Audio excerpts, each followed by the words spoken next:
রাজধানীর পল্লবীতে শিশু ধর্ষণ হত্যার ঘটনায় ক্ষোভে ফুঁসছে দেশ। এমন নৃশংসতার দৃষ্টান্তমূলক বিচারের দাবিতে রাজপথেও নামছে বিভিন্ন শ্রেণী পেশার মানুষ। এ বিষয়ে আরও জানাতে পল্লবী এলাকা থেকে সরাসরি যুক্ত হচ্ছেন সহকর্মী আনজাম খালেক। খালেক, পল্লবীতে গতকাল দিনভর বিক্ষোভ হয়েছে, আজ কি পরিস্থিতি দেখছেন? সাদিয়া, আজও কিন্তু সকাল থেকেই বিভিন্ন বিক্ষোভ মিছিল সমাবেশ হচ্ছে এখানে, অর্থাৎ রামিসার বাসার সামনে। আপনি এখনও দেখাতে চাই যে রামিসার সহপাঠী শিক্ষার্থীরা কিন্তু এখানে রামিসার বাসার সামনে এসেছেন এবং তারা কিন্তু বিভিন্ন দাবি জানাচ্ছেন। তারা খুনি সোহেল রানার জনসম্মুখে ফাঁসির দাবি জানাচ্ছেন এবং এই ঘটনার যাতে পুনরাবৃত্তি আর না ঘটে সেই প্রতিশ্রুতিও কিন্তু তারা চাচ্ছে। পাশাপাশি কিন্তু আমরা জানিয়ে রাখি যে সকাল থেকে বিএনপির নেতৃস্থানীয় কর্মীরা এসেছেন এবং বিভিন্ন সরকারি বেসরকারি প্রতিষ্ঠানও এসেছে। তারা কিন্তু রামিসার পরিবারের সাথে কথা বলেছে এবং তারা আশ্বাস দিয়েছে যে দ্রুত রামিসার এই হত্যাকাণ্ডের ঘটনায় জড়িত সোহেল রানার দৃষ্টান্তমূলক শাস্তি দেওয়া হবে। আমরা একটু কথা বলতে চাই রামিসা যেই স্কুলে পড়তো সেই পপুলার মডেল হাই স্কুলের প্রধান শিক্ষকের সাথে। আমাদের সাথে আছেন।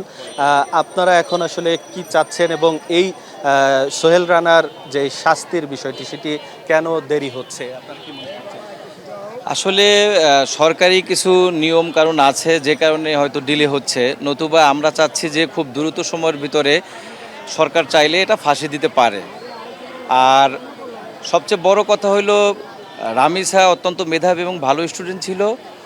আর সরকার যেহেতু মাননীয় প্রধানমন্ত্রী আমাদের জনাব তারেক রহমান গতকালকে এসেছিলেন, উনি আশ্বস্ত করে গিয়েছেন খুব দ্রুত সময়ের ভিতরে এর বিচার কার্যকর করা হবে। সেটাও আমি ওনার সাথে একমত যে আসলে খুব দ্রুত সময়ের ভিতরে যদি হত্যাকারীর বিচার করা হয় তাহলে বাংলাদেশে ধর্ষণ কমে যাবে এবং বাংলাদেশে আর ধর্ষণ হবে না। ধন্যবাদ। আমরা একজন শিক্ষার্থীর সাথে কথা বলবো। ঈদ আসবে, সাথে ক্যাশব্যাকও আসবে। নিজের বা প্রিয়জনের জন্য কেনাকাটায় এবারও নগদ পেমেন্টে পাচ্ছেন দারুণ ক্যাশব্যাক। তাই যাই কিনুন, পেমেন্ট করুন নগদে। বলতে চাই রামিসার মতোই আসলে একজন শিশু শিক্ষার্থী। তোমরা এখন কি দাবি নিয়ে এখানে এসেছো?